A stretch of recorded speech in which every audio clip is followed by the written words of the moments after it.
Okay, so reading from Srila Prabhupada Lilamrita. This is volume 6.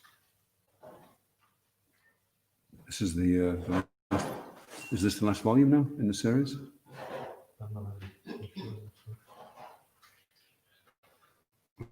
you say 1977? Yeah.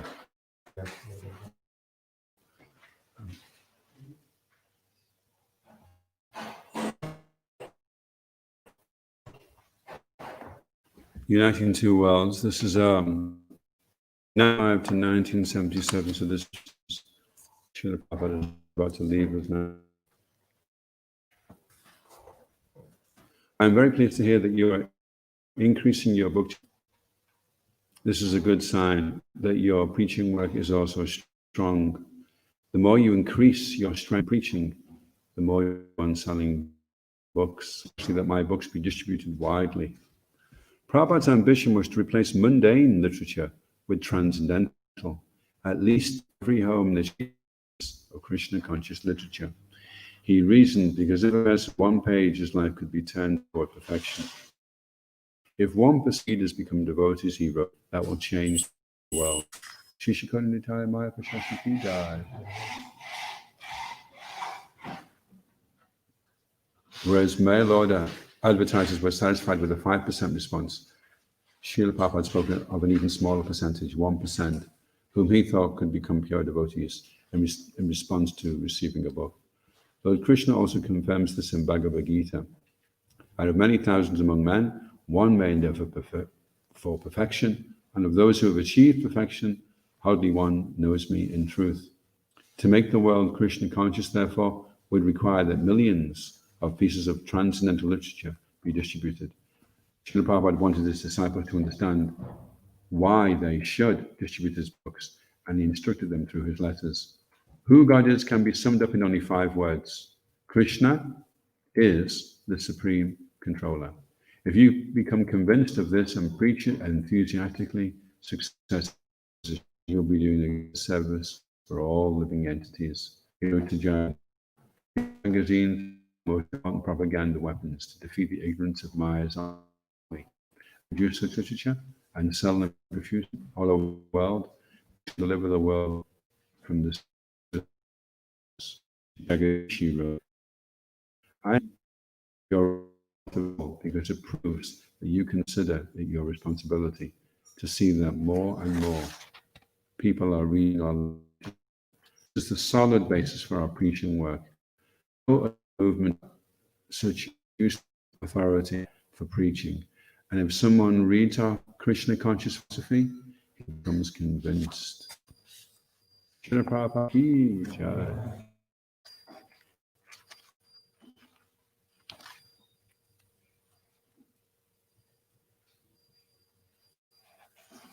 Om Namo Bhagavate Vasudevaya.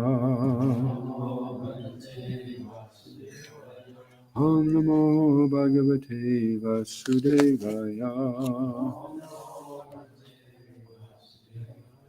Om Namo Bhagavate Vasudevaya.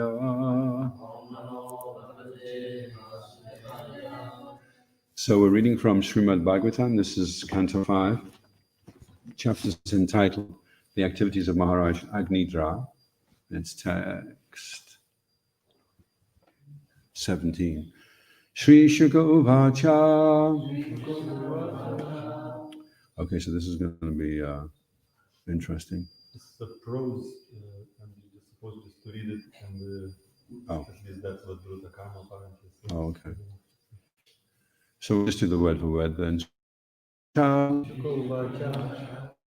Shri Goswami said, Iti, thus, Lalana, women, Anunaya, in winning over, Ati Visharada, very expert, Gramya Vidagadaya,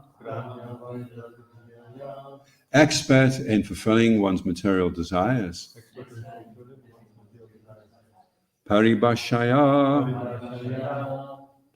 by selected words, Tam, her, Vibhuda Vadum, the celestial girl. Vibhudamati, Agnidra, who possessed intelligence like that of the demigods. Abhishabhajayam Asha, in faith. Translation. Srila Goswami continued, Maharaj Agnidra, whose intelligence was like that of a demigod, knew the fly to his side. He therefore pleased that celestial, his lusty word, responsively pleased.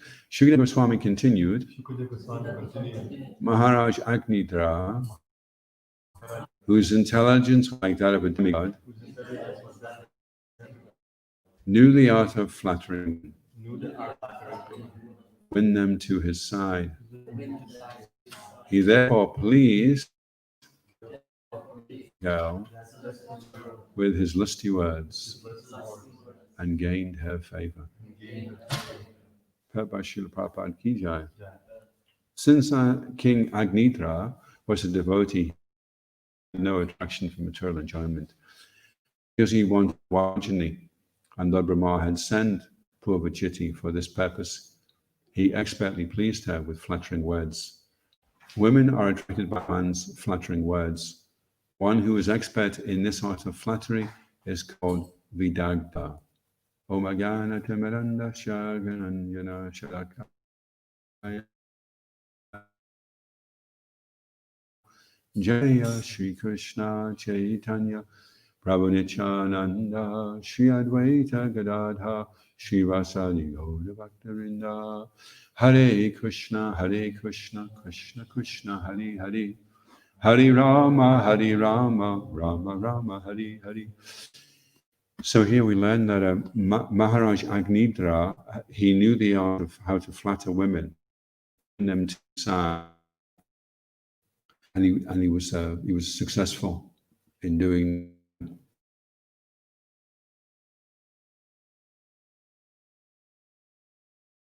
Agnidra was a devotee, and he action on material enjoyment. He only wanted a wife, and so it was very noble and to exploit her, but to encourage her to engage in devotional service, because Lord Brahma is the head of our sampradaya and he gives out the duties. So he won't be telling us who's going to be cleaning the temple today. That'll be taken care of by an intermediate person. But Lord Brahma is in charge of the bigger things that are going on in the universe. So one universe is populating it with progeny. So not everybody can do that. Everybody, and if we unite, we can produce good progeny. If we don't produce good progeny, then we produce unwanted progeny. And if the progeny in the first place, then that creates a problem in society. You and people that weren't really wanted, loved, and that creates insecurity in society. And so people are very insecure because they're not loved. They're not made to feel like they're of value. And then this has a very bad knock-on effect on how society in general behaves. So we have to look at how the children are being produced in our society, human civilization, and how they're being trained. And if there isn't a proper system of education, then the children won't be behaved properly. And the problem with misbehaved children is they very quickly produce more unwanted children, who then produce even more unwanted children. When I was a lad, we were punk rockers, and we hated everyone, hated our parents hated each other. We used to, and the main thing was that we were just fed up with everything.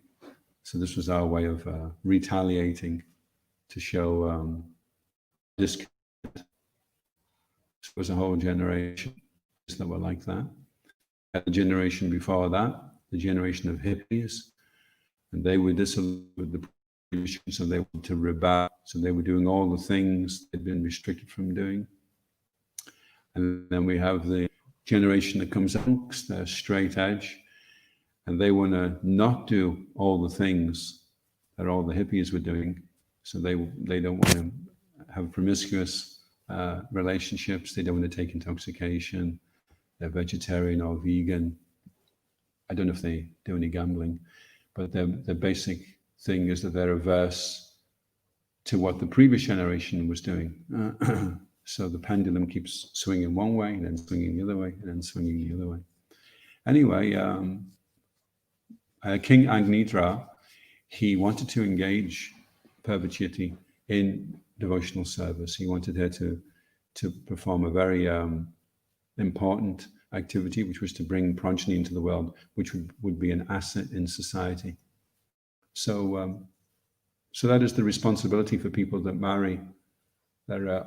Will they bring up children of a very high caliber that will be of help to the rest of society?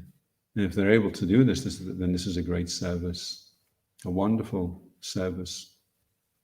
So we're getting a little glimpse into the heart of Agnidra, that he had no attraction for material enjoyment. And his intention was just to please Lord Brahma by bringing into the world good progeny. And one who is expert at flattering women is called Vidagdha. So there's an art, actually. For everything, there is an art to how to do it. There's an art to how to eat, how to sleep, how to mate, how to defend. These are all arts that can be learned. Any questions or comments?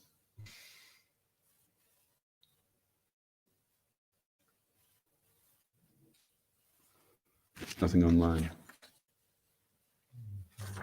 Yes, Mother Brinda. It's surprising how Sukadeva Goswami is a nice Brahmacharya, and his going into detail about the lust of desires and the form of a woman and so on like that. So and how it takes a place, that kind of thing takes a place in the Bhagavatam. Yeah. Yeah, Mother Brinda is saying Shukadeva Goswami was a nice Brahmacharya. That meant he had no contact with women at all his entire life. But he's explaining very explicit details about the dynamic of male and female attraction,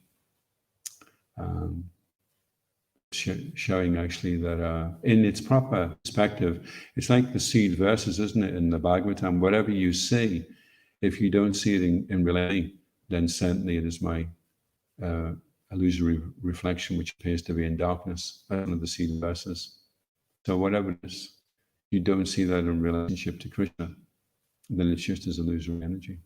Whatever it is, anything at all that you can think of, that you can conceive of that can take place in this cosmic manifestation, Krishna's energy. And if you don't see that, if you see something as separate from Krishna, then you're an illusion. And that's the problem, isn't it? That when you do see something that's very attractive, can you remember Krishna? So Shukadeva Goswami had no problem describing anything about anything, because he was fully aware of how all connected to Krishna. So that's what we should be doing with our intelligence, connecting everything to Krishna. When things take place, we should see that as a dialogue, that Krishna is in the heart and he's directing us in certain ways to learn certain things. Also, karma is another teacher, so we can learn our karma. We can, if we have things happen to us which are bad, then it can help us to learn that we shouldn't do those same things to somebody else. There was a little boy once, he was about to take birth, and his guardian angel said to him, "You're a very wonderful boy, and when you take birth on earth, you'll have no problems with anything because you're so divine and you're so pure. But if there is any assistance, then just tell me, and I'm there to help you. And the little boy said to the angel, well, there is one thing you can help me with. I want to learn how to forgive. And the angel said, okay, then I'm going to have to take birth as your enemy. And the boy said, as my enemy? Why my enemy? And the angel said, so that you can learn how to forgive. So if we can see Krishna's hand in everything that's taking place in our lives and see everything as an opportunity to learn. Rumi said that the wound is to let the light in. You know, if there's a wound, it's to let the light in. So if there's some difficulty or some harm, it's to let in. That gives you an opportunity to practice your higher nature and to forgive. There's so much resentment going on in the world. 7 billion people are going around resenting each other for the smallest things.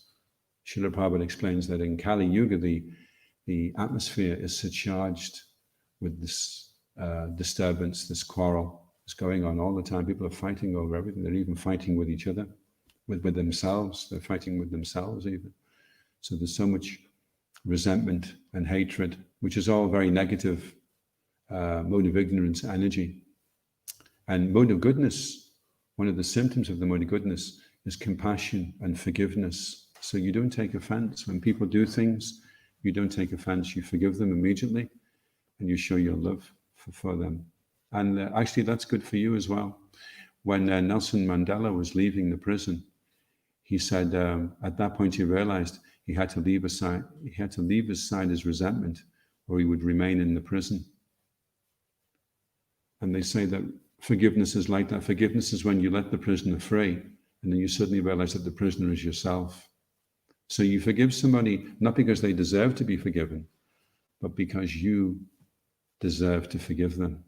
It's you that deserves it, whether they deserve it or not. Well, if you don't forgive them, then you'll suffer. You'll suffer lower consciousness, resentment, and these things eat away at our energy. In fact, resentment is a type of stress that you put yourself under. It's gnawing away at you all the time. And that causes stress. And there's a correlation between resentment and cancer. There's a whole section in this course by Mahatma Prabhu on forgiveness. There's a whole list of clinical evidences of people who were very sick. One guy was called Greg something, and he had 2 weeks left to live. And he forgave the person that he was hating so much, and suddenly he had to pull the car over because he was just crying and he was overwhelmed. And he was saying, I'm free, I'm free. And then he recovered from his cancer, and he set up a whole clinic to help other people overcome their disease. So we have to see things in a Krishna conscious way, and we have to understand that that means being very forgiving and very compassionate.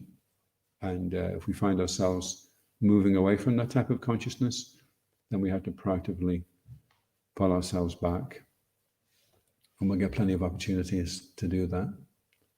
In the association of devotees, it helps us to learn these arts. And we also should learn the art of how to flatter people, like Agnidra, to engage them in devotional service. My dear sir, you seem a very intelligent person. You seem very together. You're a very efficient, knowledgeable person. But have you heard about the message of Lord Chaitanya? So you flatter the person and then try to introduce an opportunity for them to engage in devotional service. You don't smash the person or defeat him with the philosophy, or see if you can beat him into the ground with a hardback Bhagavad Gita on the top of his head, and then say, I've defeated you.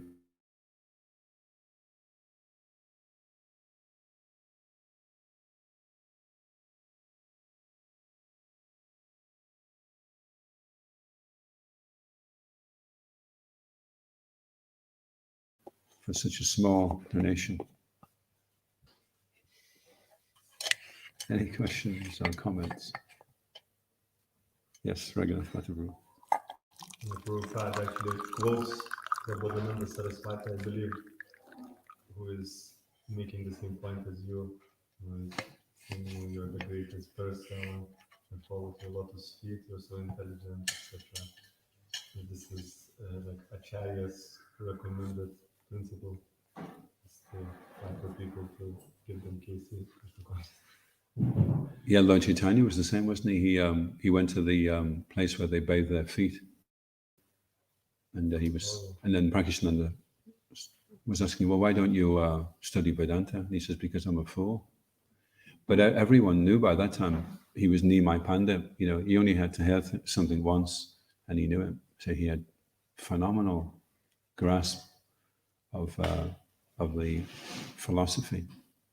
He could present an argument, defeat it, and then defeat that argument, and then defeat that argument, and then defeat that argument, and just keep refuting the arguments. It was just phenomenal intelligence. But he's been very humble. I'm just a fool, and therefore I'm just chanting Hare Krishna. So that's how we engage people. That's how we attract them.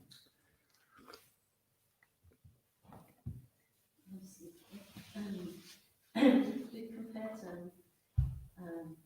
Agnicca to Cardinal Lee, and how Cardinal Lee wanted to, be dressed the Lord for well, he didn't make express his side. Lord just knew what he wanted to give to him.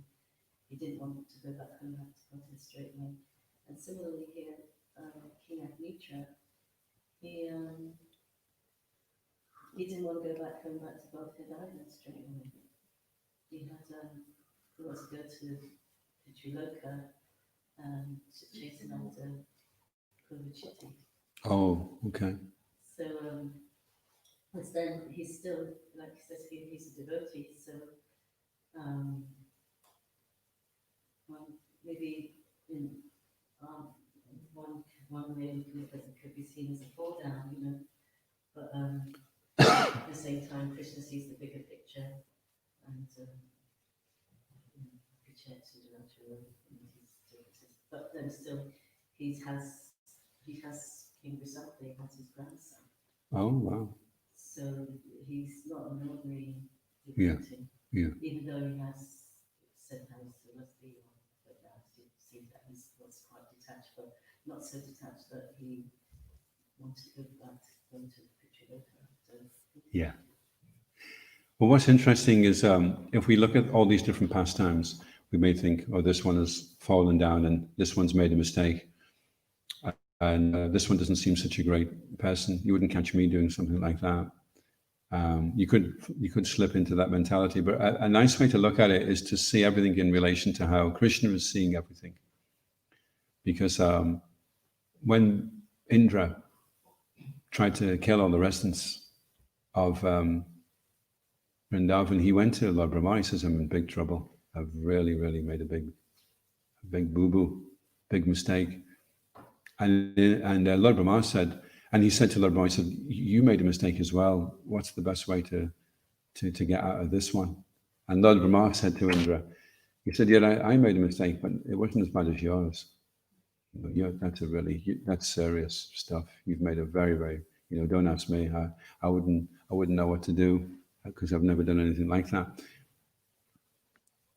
But then in the end, what's interesting is from Krishna's perspective, he was more affair than Indra, because Indra only tried to annihilate the residents of Vrindavan, which is bad enough. But Lord Brahma separated Krishna from his devotees, and that was considered worse. It was considered worse because Indra gave an opportunity for all the devotees to be with Krishna. Of course, Lord Brahma gave Krishna an opportunity to expand and be with all the gopas and gopis and all the cows. So Krishna took the opportunity.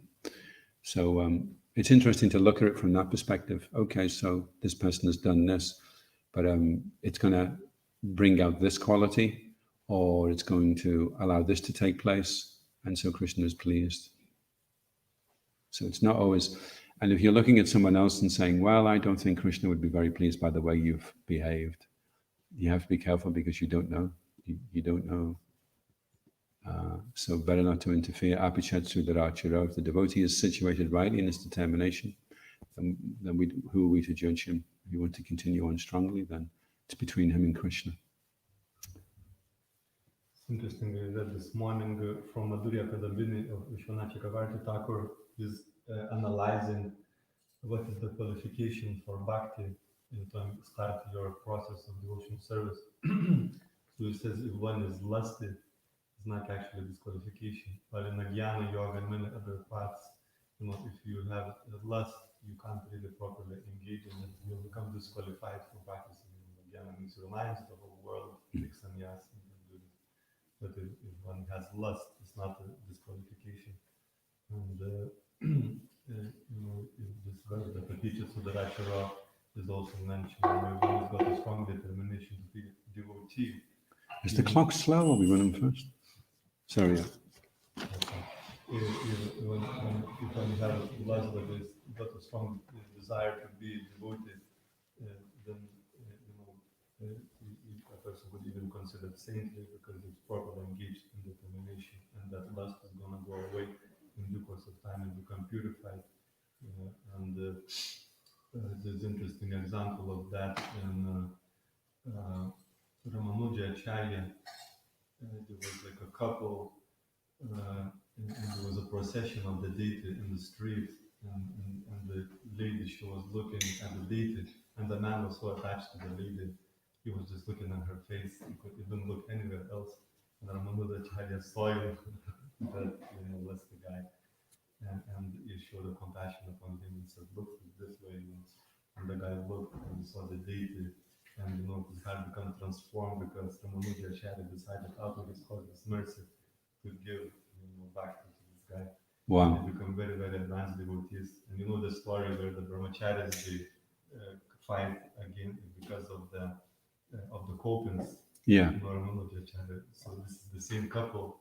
He was extremely attached to that girl. And then the child showed the mercy, become most advanced devotee in the entire community, more advanced than a lot of renunciates who was in his kind of party. So the moral of the story is don't judge the devotee. It's between him and Krishna. You're going to say something? Yeah, in that story, I heard that he's actually so dissatisfied with the lady's eyes, and I heard that somebody else spoke to Ramanuja Acharya. He said, "Look, come here, let me show you something. Look at her eyes," and to Radharani's. But he said, "But I can't have her." No, but what we have is just a copy. So it's enabled him to put things into perspective. That she's just a cheap version. Wow. Which is a nice meditation, isn't it? That if you see someone and you're attracted, then you should understand that this is meant for Krishna. And the ultimate issue, everything is meant for Krishna's enjoyment. Bhaktaram Yagita Paisham. He's the one he set everything up for his enjoyment. And then we think, well, maybe I could be Krishna instead. And that's interesting that they do. It's said that the living entity's anxiety begins when he refuses to be Krishna's servant and decides he wants to be Krishna's competitor. So you can imagine trying to compete with Krishna. That's going to bring a lot of anxiety. There's a devotee that wants to lead Krishna consciousness, and the devotee said, "Well, what's wrong? What happened?" He said, "I've given up. I don't want to worship Krishna anymore. I just want to leave. I've had enough of this Krishna consciousness." And the devotee said to him, "Then, well, who are you going to worship? Because you're going to have to worship somebody. You don't worship Krishna." And then it made him think of it. I don't know if you say that. So with service comes the object of service. So if you leave the service of Krishna, then it means we have to serve somebody else and worship them. Yeah. Everybody's looking for Krishna, right? It's just they don't realize that's what they're looking for. So that's what's nice about hearing the Bhagavatam, that we're able to see things in their proper perspective, and very, very elevated personalities are engaged in situations which are to help us understand how we can avoid the dangers, because there are dangers and there are pitfalls in the material world, and we have to be aware of those. We can't just be going around giving each other flowers and saying, oh, Haribol, and hugging trees. We have to understand that there's dangers there, and see the signs to avoid. So your life is like a river, and the river is already predetermined.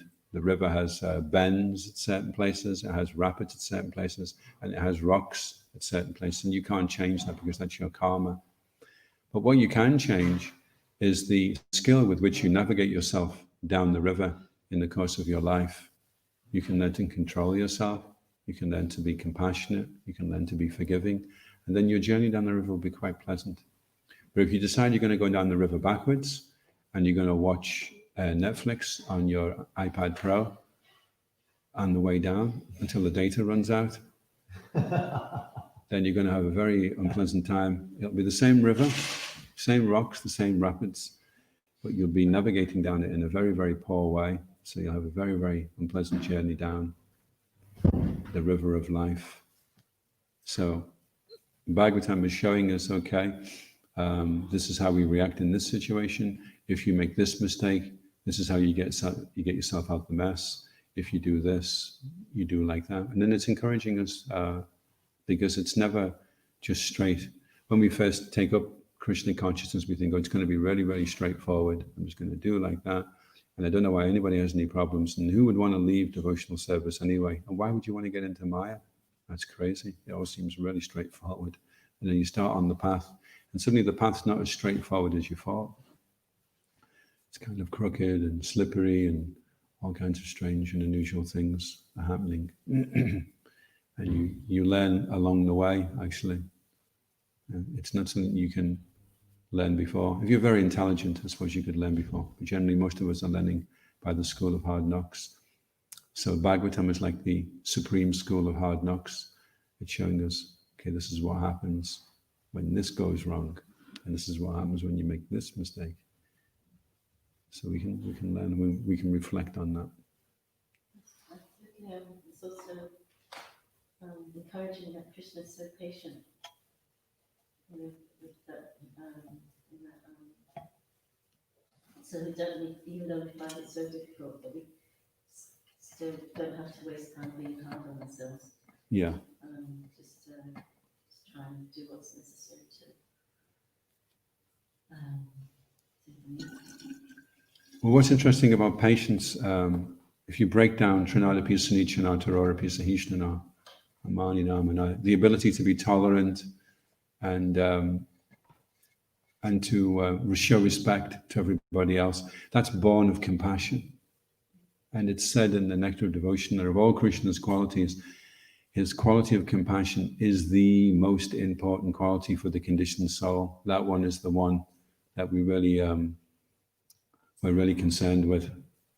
Because sometimes people are wondering, well, I'm not sure if there is a God, but if there is a God, then maybe he's going to be angry with me. So maybe I'm just not going to get into all this God stuff. If he's there, he's there. I'll take my chances. And because they're a bit afraid, you see, they're thinking, well, I've not been a perfect person. So they try and avoid the whole issue. But if we present God as a beautiful, kind, supremely powerful, compassionate person, then it's very attractive. You think, oh, he's like that. Oh, he sounds really nice. Oh, well, I don't mind getting involved with him. So yeah, the ability to be patient, that can only come if the heart is overflowing with compassion. And Krishna's compassionate nature is embodied in Srimati Radharani. She's especially compassionate. So that's why we approach Krishna through Srimati Radharani.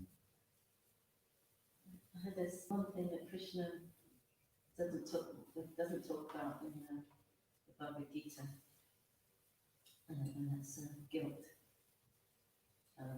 Which Prabhupada says puts into perspective. I heard that every day or something. Some example Krishna Yeah, there's a book as well. Downhill after that, it took over.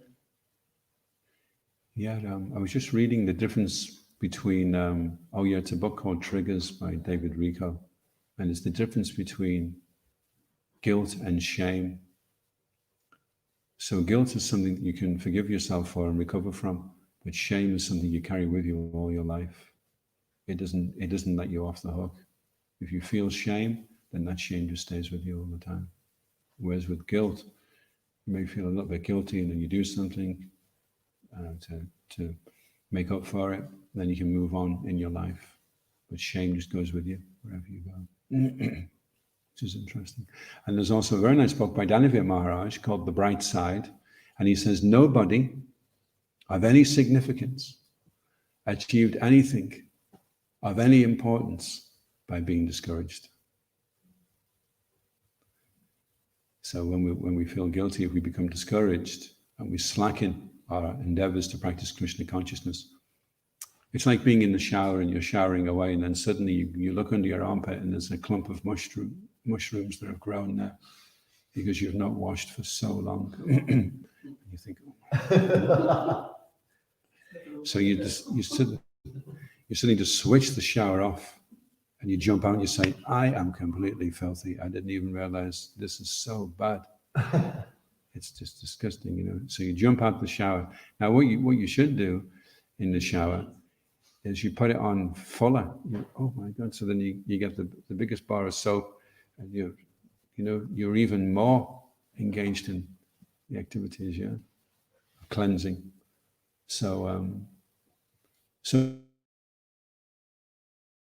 I'm discouraged, wherever the discouragement is, it's Maya. You cannot justify, there is no philosophical justification for feeling discouragement. So if you do not feel encouraged in practicing Krishna consciousness, you know that somewhere along the lines, you've not assimilated the information properly. It's not been processed properly because the outcome of the formula of Krishna consciousness, all the different things that we contemplate, whatever it is, it eventually comes to the point, and therefore you should be very encouraged and very enthusiastic to practice Krishna consciousness. If it's because you realize you're really lusty and because you've made this mistake, then the conclusion is still the same. Okay, so the solution is practice Krishna consciousness. And if you realize you're perfect and you're God's gift to everyone and you're totally in the mode of goodness and you're a supremely sweet guy and you've never done anything wrong in your entire life, the conclusion is, therefore, you should be really enthusiastic in practicing Krishna consciousness. So the conclusion is always the same. So if you can just grasp the conclusion and not become diverted into meditating on all your disqualifications, the conclusion is just to be enthusiastic. If you can do that, if you can be enthusiastic to practice Krishna consciousness, then everything else is insignificant. That enthusiasm has been backed by something so really, to know that how Krishna is kind, how that he says that his devotee will never perish, so he really means that. I heard something the other day that if you feel unheard, dismissed, or no words even to pray, then put pen to paper and address it to Krishna.